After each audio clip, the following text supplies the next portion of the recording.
As weeks are going by, we are at record speed as far as prophetic events and the things that cycle to that prophetic events are concerned, and how near we are to the coming of the Lord. As the Lord said, the birth pangs will increase, the pain will increase, and the regularity will also increase as we come to that 7-year time period, and then it'll run faster to the point of rapture. And we are, personally for me, when I look at these things, it's exciting from the perspective of the fact that our salvation is drawing near and the coming of the Lord is near. But at this time, we have to live here on earth and we have to understand what is going on. Therefore, let us look at a couple of things. For example, right now, the Jews, especially the Jews around the world, are in a precarious situation. I don't think any one of us would clearly understand the condition of the Jews today, their psyche and what they are going through, and probably all the remembrances of the Holocaust that is coming back to them. And they are very conscious about this, more conscious than us, because it was only yesterday, as one of the commentators put it, it was only yesterday that 6 million Jews were killed by a civilized nation, and in Europe. And it is not, for them at least, it is not too far away in their history. And moreover, the persecutions they had in Europe, especially in the Middle Ages and in the early Middle Ages and in antiquity, even during the Roman Empire, they were sold as slaves to different parts of the Roman Empire. And afterwards, they tend to live in different parts of the ancient Roman Empire.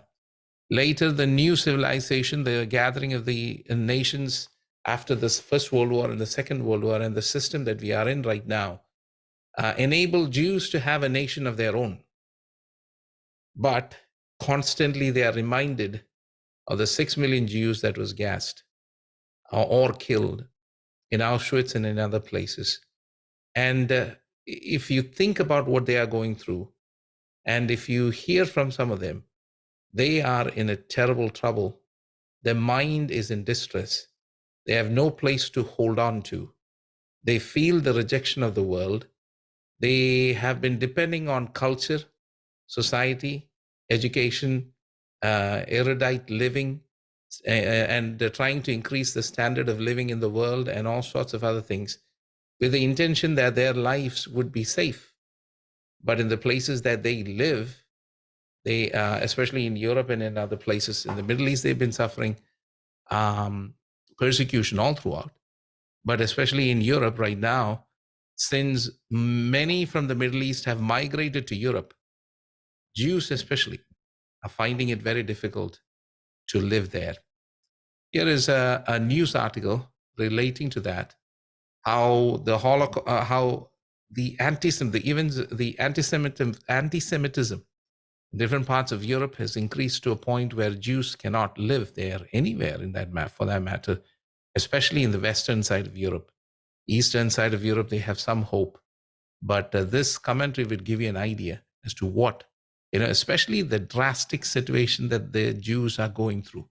It is important that we understand it because there's a biblical background to all of this. Well, I should not say biblical background, it's actually a biblical foreground. Well, staying with all this, because the level of anti-Semitism in Europe increased by 1,200%. That is according to the chairman of the European Jewish Association. The Israel-Hamas war has seen a huge rise in anti-Semitism, like the synagogue that was attacked in Berlin that we're showing you pictures of now. Plus, in the UK alone, between the 1st and the 18th of October, the Metropolitan Police say they saw 218 anti-Semitic offences compared to 15 in the same period last year. Well, joining me now is Assistant Professor of Political Science at Webster Vienna Private University, Ralph Scholhammer. Good afternoon, Ralph. Thanks ever so much for talking to me. The last 2 weeks, I mean, they have been indescribable on so many levels. What's your overview of it? I mean, this is very hard to say, but I think we have to look the facts straight into the face. What we are currently witnessing is the beginning of the end of Jewish life in Western Europe. I mean, this is a numbers game. Just to take Great Britain as an example, Britain has 400,000 Jews and 4 million Muslims. We have similar demographics in France and Germany. So in the future, to whose demands do you think policymakers will be more sensitive? So unless you want to risk a civil war-like scenario in your own cities, officially supporting Israel and your Jewish communities will come with an ever higher price tag that fewer and fewer politicians will be willing to pay. We already had terror attacks now with the last couple of days in Belgium, in France, in the UK, security alerts to pretty much all Jewish institutions all over continental Europe. And even in the past, I mean, why do you think Europe has been paying Hamas all this money in the past? It has been a kind of a protection racket like the mafia did in the past in Italy. We kept paying them in the hope that they will not tell their supporters in European cities to riot. And now this is coming to an end. OK, well, we can't absolutely analyse and verify exactly what you just said there about Europe paying Hamas so much money. But did I hear you right that you said this is the beginning of the end of Jewish life in Europe?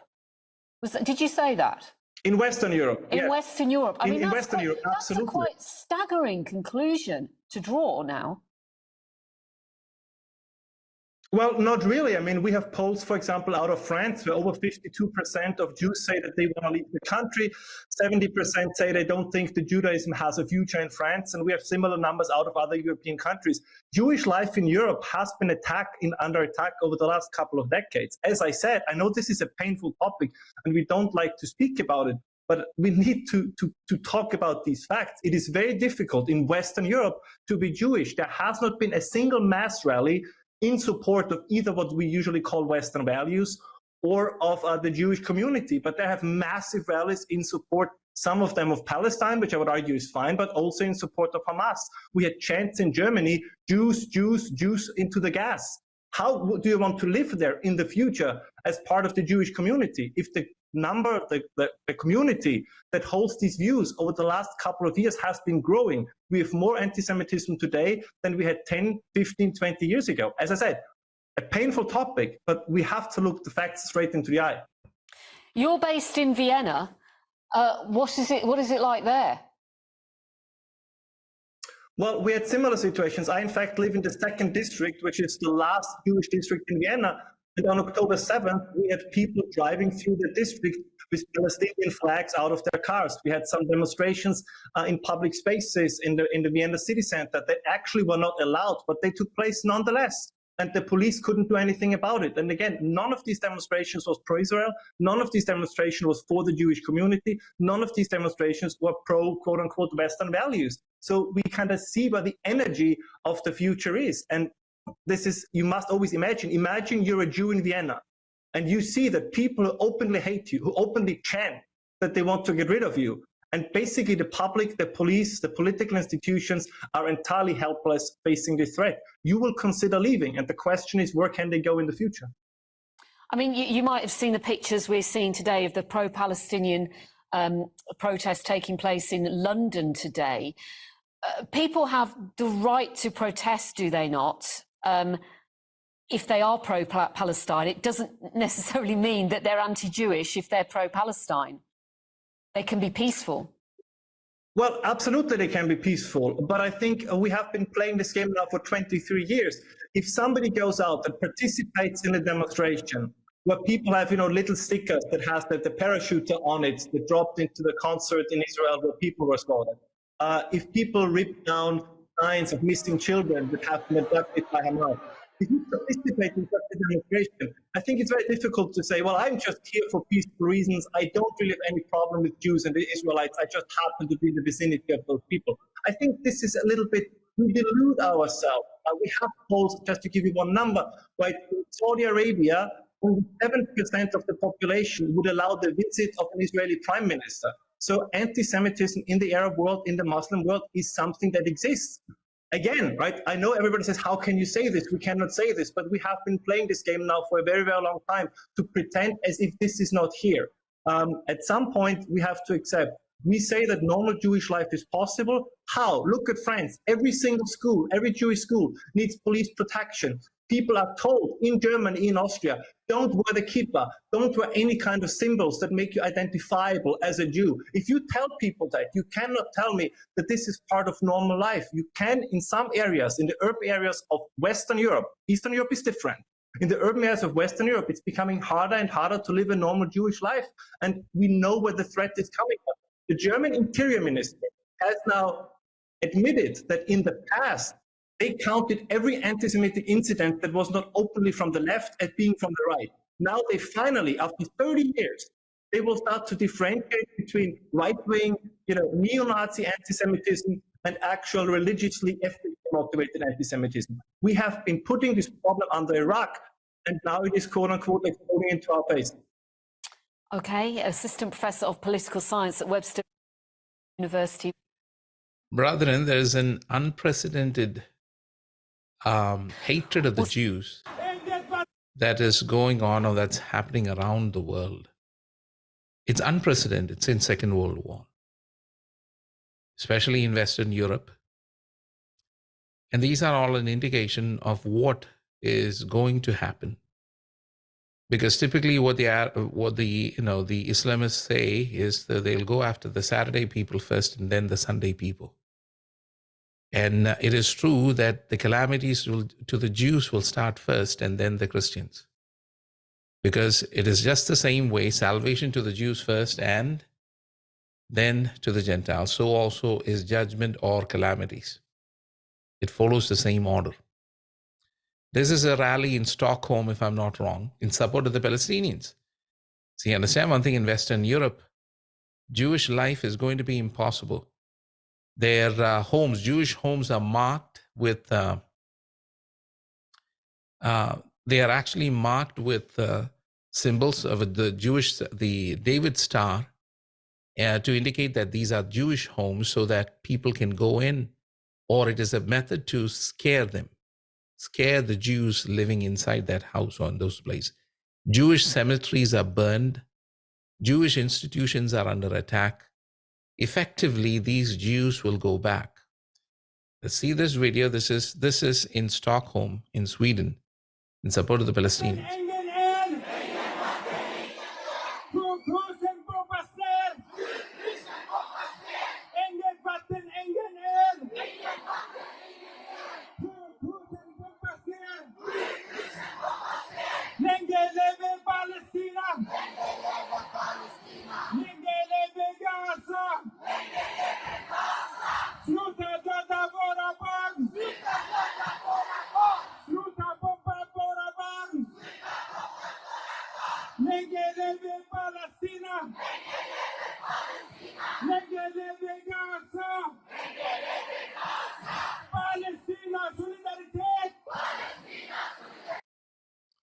Anyways, there is a reason why this happens. Remember, in the scriptures, it is very clear at the last days, the Lord is going to bring all the Jews from all around the world together. He's going to gather them together in Israel. And the purpose for gathering is two. Number one, he's going to judge Israel. And number two, after that, he's going to save Israel.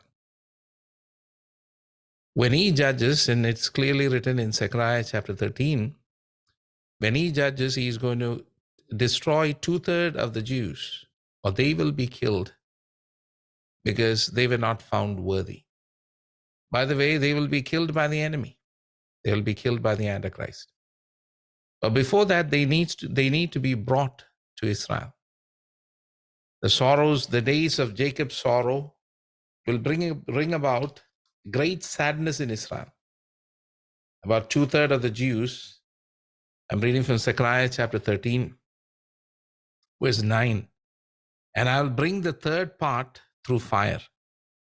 Well, let me read from verse 8.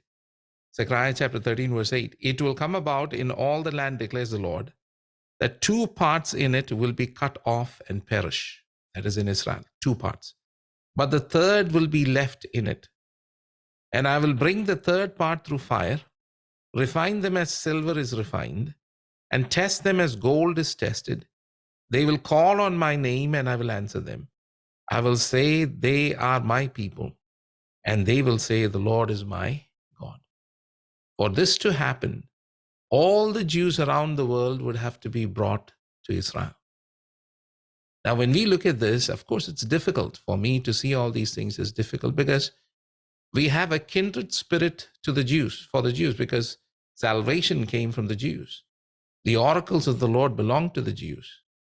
Our Lord came as a Jew. He was a Jew, was born under the law. And so we have a kindred spirit, an affection for both their land and at the same time the people. And to see them being ostracized and to see them being treated like this in different parts of the West is sad. But God, His wisdom is multi-purpose.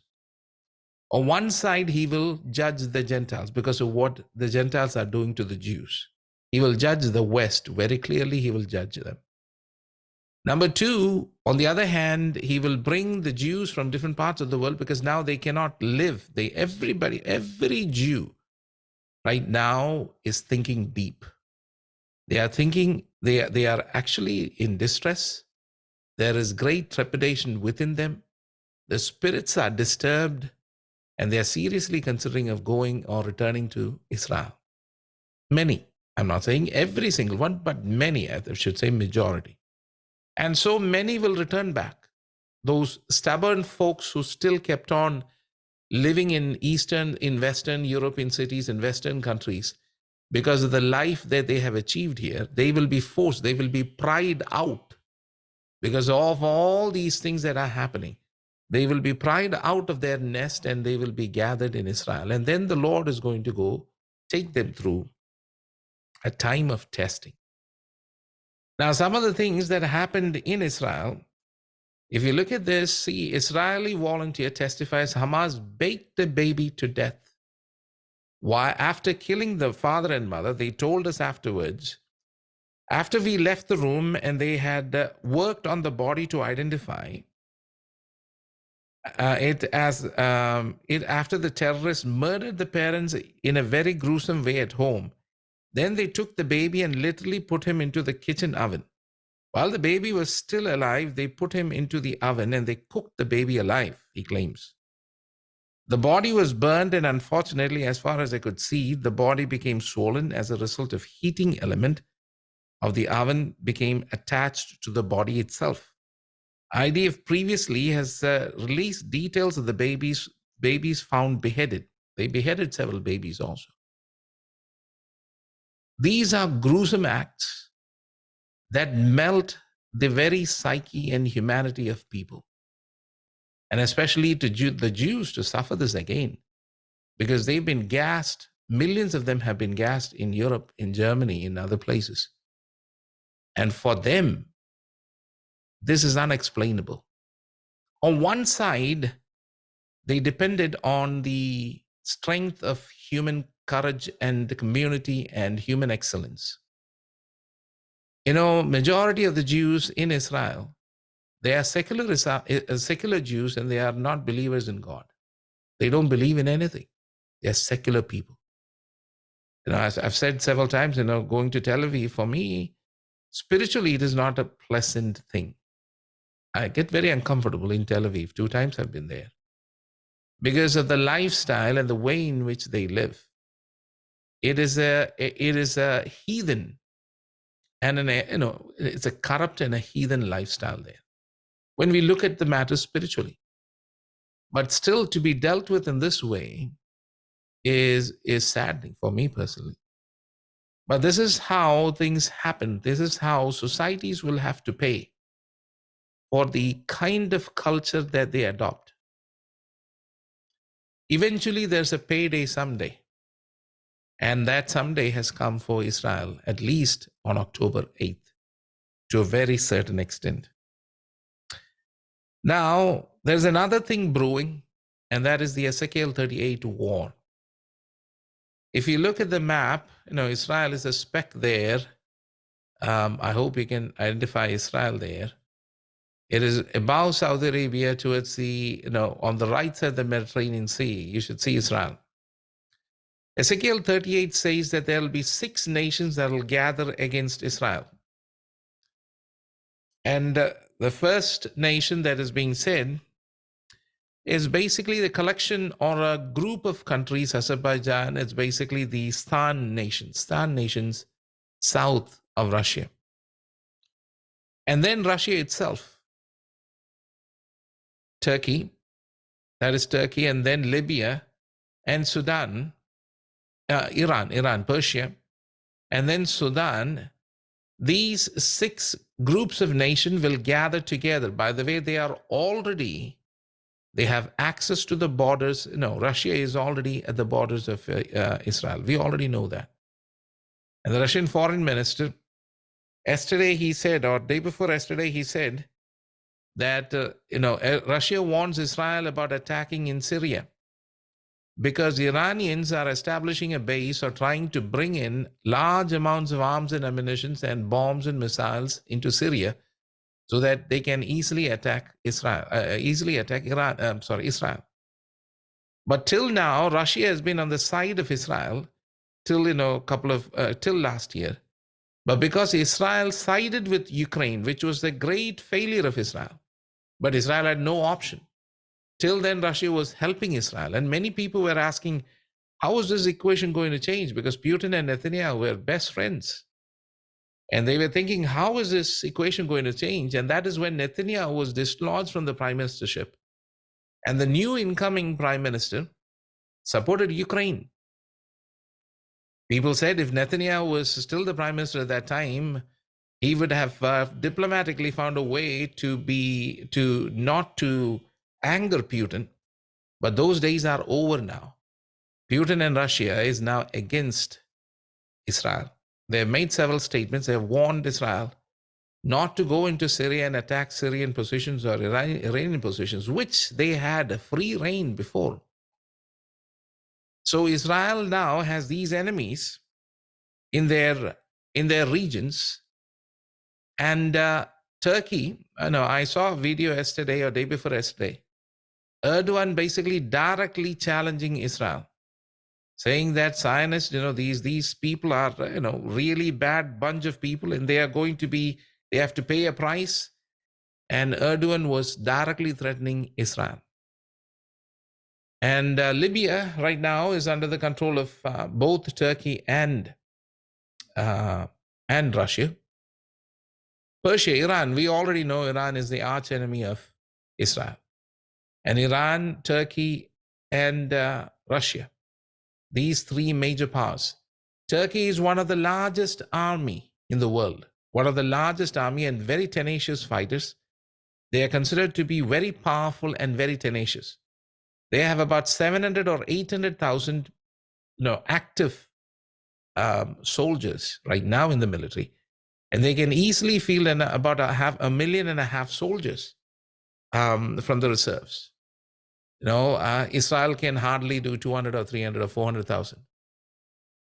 America right now has 400,000, about 300 to 400,000 active soldiers. So Turkey is a formidable force. Iran is said to be a very powerful nation as far as internet warfare. At the same time, space warfare is concerned. Though they are a poor country, they don't have, people think, how are they surviving? They are formidable in space as well as in aerospace. Russia, we all know about Russia, how they have defeated, in a sense, the West in Ukraine. And Ukraine is now almost, it's in the hand of Russia. Russia has torn a piece of it and kept it for itself. And some sort of a peace is going to come where Russia will have the upper hand in Ukraine. Now, these nations are already threatening Turkey and Iran. They are erstwhile enemies. If you really look at it, Turkey and Iran are erstwhile enemies. Ottoman and the Persian empires, in a sense, though they were together in the empire, they were erstwhile enemies. But they started talking together publicly. Previously, they talked privately, but they started talking together publicly, threatening Israel. Hezbollah is actually Iran's proxy. And Hezbollah is going to, Nasrallah, who is the leader of Hezbollah, said that he is going to give a speech tomorrow, Friday, at 3 p.m. Well, Friday, Lebanon time, 3 p.m. Now, the Houthis in Yemen have already started supporting Hamas. They have entered into the war according to their words, according to the speech that the Houthi leader gave, and they have started already sending in missiles into Israel. Nasrallah, probably tomorrow, he will proclaim that he is going to join the war. If that is the case, there's about 150 or 200,000 rockets and missiles focused, precision guided rockets and missiles focused onto northern Israel.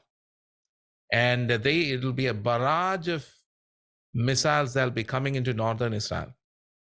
There are a couple of cities in northern Israel, I forget their names, and one of the journalists was saying it is utterly deserted, utterly deserted.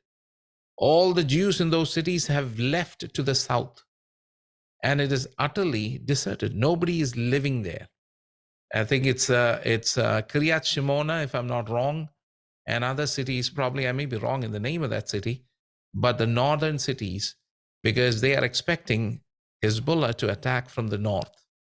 Now, on the other hand, Israel has already gone into, IDF has already gone into Gaza, and that operation is going on.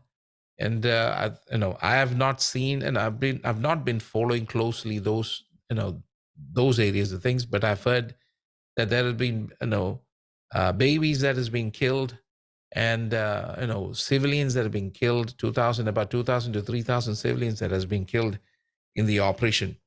Now, Israel is in a very precarious situation. It has to go into Gaza, and it knows that if it goes into Gaza, the world is going to turn against it. And so also are these nations. So Ezekiel 38 war is very near. Brethren, if Ezekiel 38 war is going to happen, we'll have to see what does the scripture say about the war. Now, these 5 nations will come against Israel, or the 6th nation. I'm reading from Ezekiel 38. And the word of the Lord came to me, saying, Son of man, set your face towards Gog and the land of Magog, the prince of Rosh, Meshech, and Tubal. That is actually Russia, Turkey. Rosh is Russia, Meshech is Turkey, and Tubal, and prophesy against them, and say, Thus saith the Lord God, Behold, I am against you, O Gog, prince of Rosh, Meshech, and Tubal. I will turn you about and put hooks into your jaws, and I will bring you out, and all your armies, horses and horsemen, all of them splendidly attired, a great company with bucklers and shields, all of them wielding swords. Persia, which is Iran, Ethiopia, which is Cush, Put, which is Libya, with them, all of them with their shields and helmet. Gomer, with all its troops. Bet-Kurma, from the remotest part of the north, with all its troops, many people with you. So Bet-Kurma is that Stan nations in the north, right, on the southeast to Russia. It's that group of nations there. Be prepared and pursue yourself, you and all the company that are assembled about you, and be on guard for them. After many days, you will be summoned. In the latter years, you will come into the land that is restored from the sword, whose inhabitants have been gathered from many nations, to the mountains of Israel, which has been continually waste, which had been a continual waste. But its people were brought out from the nations, and they were living securely, all of them. So this is going to happen. This war, according to the prophet, is going to happen when people are living in there securely, which is basically after Ezekiel. We didn't find this during the Roman Empire, because this didn't happen in the Roman Empire during the Roman times. But that is why the prophetic outlook is, they see that this is a war that is going to happen at the end of the age. They will all come in. But what will the Lord do? Remember, if Russia, Turkey, Iran, Libya, Ethiopia, Put, as well as the groups of nations, the star nations, if they come together against Israel, Israel will not be able to stand. Israel will not be able to stand. So what does Ezekiel say is going to happen? God is going to destroy them. In verse 21 of chapter 38 of Ezekiel, this is what the prophet says: I will call for a sword against him on all my mountains, declares the Lord God. Every man's sword will be against his brother. With pestilence and with blood, I will enter into judgment with him, and I will rain on him and on his troops and on many people who are with him, a torrential rain with hailstones, fire, and brimstone. So the Lord himself will deliver Israel from the hands of the enemy. And that is how, though Israel will be severely attacked, and it will be a setback in Israel, they will not be taken over by the enemy. They will not be displaced by the enemy anymore. They will not be taken as slaves, because God is going to destroy the enemy by natural means, by pestilence, blood, rain, hailstone, brimstone, and fire from heaven. So we are going to see and hear some tremendous events that are going to happen if these 5 nations are going to come against Israel. It looks very much like these. It looks very much like Ezekiel 38. At least these 5 nations are they've been gathering like this for a couple of years now, or they've been talking like this for a couple of years now, off and on. Sometimes they are friends with Israel, sometimes they are not. But certainly now it looks like they are really, against Israel one way or the other. So this war, we are at the eve of this war. Whether the events will take this direction or not, I don't know. But, it is exciting, at least for me, to see that, we are at the very cusp of something really important. On the other hand, the world economy is defying gravity. Now, this is another interesting news, because the economist cannot understand how the economy is still surviving, because all the foundations or all the fundamentals are broken, but the economy seems to be improving or getting better, or even growing at a very good rate. Even as war rages and geopolitical climate darkens, the world economy has been an irrepressible source of cheer. Only a year ago, everyone agreed that high interest rates would soon bring about a recession. Now even the optimists have been confounded. America's economy roared in the third quarter, growing at a stunning annualized pace of 4.9. It is very true. Nobody understands this, or nobody can understand. People are asking, what is going on? Remember what Jesus said, they will be building. We read that today morning in Luke 17. They will be eating, drinking, giving to marriage and marrying, building and planting and selling and buying. Even though the normal rules of economics tell that, things are getting worse and they're getting bad, it looks like, that is not the case. It looks like the economy is growing at an annualized rate of 4.9% in the United States. It is surprising. Around the world, inflation is falling. Unemployment has mostly stayed low, and the big central banks may have stopped their monetary tightening. China, stricken by a property crisis, looks like to benefit from the modest stimulus. Unfortunately, however, this good cheer cannot last. So there is a silver lining. There's a dark cloud over this whole episode, because this growth is not foundationed on a stable foundation. Nobody knows what's going on, or at least some may understand what is going on. But everybody knows that, at least they suspect that things may not be cheerful as it is. Unfortunately, however, this good cheer cannot last. The foundations for today's growth look unstable. Peer ahead and threats abound. So again, it is not a sure thing as they say, but they're suspecting. Looking ahead, they're suspecting that, the economy cannot go on like this.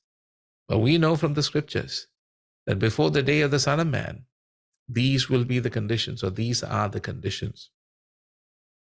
So let us look at a couple more verses and we will conclude. In Joel, the nations are going to be judged. The Lord says the nations are going to be judged. The prophet Joel, the prophet, in the prophetic book of Joel, chapter 3, if we read from verse 2 onwards, the Lord is saying, I will gather all nations and bring them down to the valley of Jehoshaphat. Then I will enter into judgment with them there. So he is going to bring all the nations to Jehoshaphat. This is at his second coming, at the second phase of his second coming. He's going to bring all the nations to the valley of Jehoshaphat. This is really Armageddon. Okay. Then I will enter into judgment with them there on behalf of my people and my inheritance Israel, whom they have scattered amongst the nations. At that time, God is going to judge them for scattering the Jews amongst the nations. Number one. And they have divided up my land. God does not want the land of Israel, the ancient land of Israel, the promised land of Israel to be divided. But right now, the promised land is being divided. On the east side of Jordan, which belonged to the tribes of Manasseh and the three other tribes, right now is in the hands of the Jordanian king. It's the hands of the Jordanian king. The king who was actually given that land, his great grandfather was given that land by the British after the Second World War. God didn't want that. Remember, the nations will be judged because they divided God's land. Some people may ask, how would the nations know? Well, the nations should have known because it is written in the scriptures, right? The nations should have known. God is not going to give anybody any excuse because they did not know, because there's enough and more Bibles printed out. There is enough and more people preaching about these matters. And we all know that this is the case, one way or the other. And so he's going to judge the nations because they divided the land. Then verse 3, they have also cast lots for my people, trading a boy for an harlot, and sold a girl for wine that they may drink. Moreover, what are you to me, O Tyre, Sidon, and all the regions of Philistia? Are you rendering me a recompense? But if you do not recompense me swiftly and speedily, I will return your recompense on your head. So understand one thing. The Lord is going to judge the nations because they split up the land.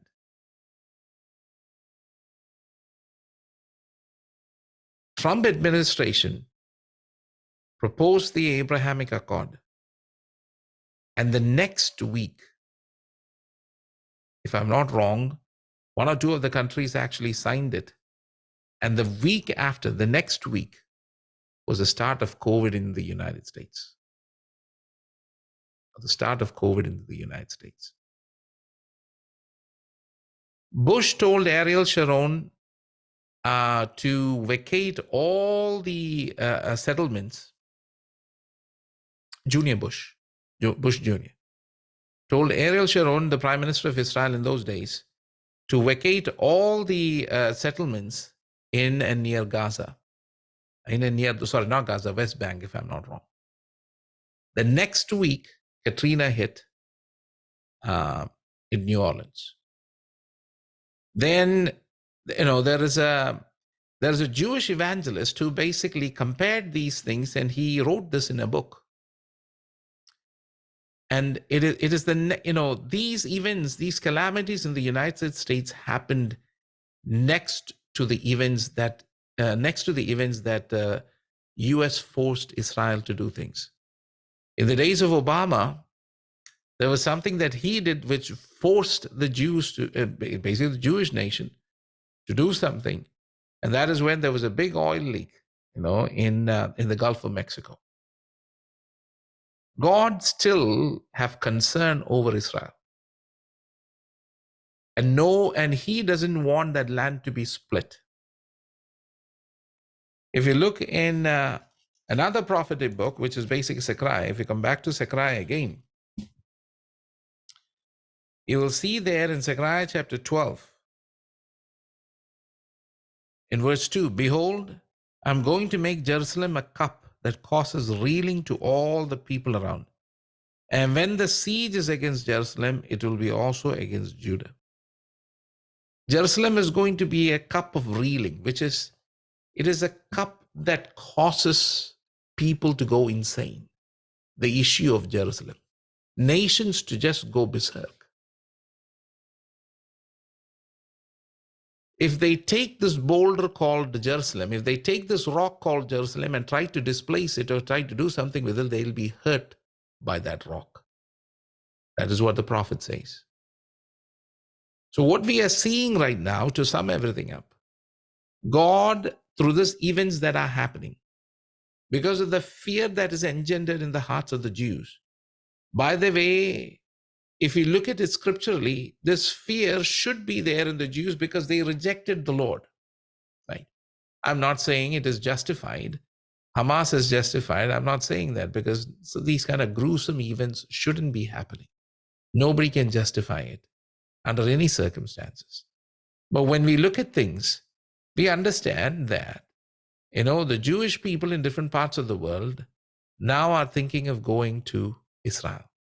Because that is the only land where, even though all these things happened, but 1,200 Jews were killed, they still feel that Israel, the modern day Israel, is the safest place for any Jew. So many Jews are returning back, or they are thinking of returning back, which is called biblically the ingathering. This is actually the final phase of ingathering. The Soviet Union held up a large number of Jews. When the Soviet Union fell, a huge amount of Russian Jews returned to Israel. And the northern part of Israel especially is full of Russian Jews. A huge amount of Russian Jews left for Israel after the fall of the Soviet Union. Similarly, there will be a surge of Jews that will go into Israel, this event too. Number two, we see that the nations that has been talked about in Ezekiel 38 is gathering together. And that is some way or the other, it seems to be very real now. In the minds of many commentators, they see it very near. Ezekiel 38 war is very near. If that is the case, the next event after Ezekiel 38 is the man of peace.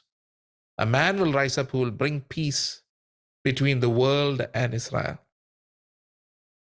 And at that point, we can be sure that the 7-year time period will start on the day when the peace is signed. He will make peace with many. He'll make a covenant with many. Daniel 9:27.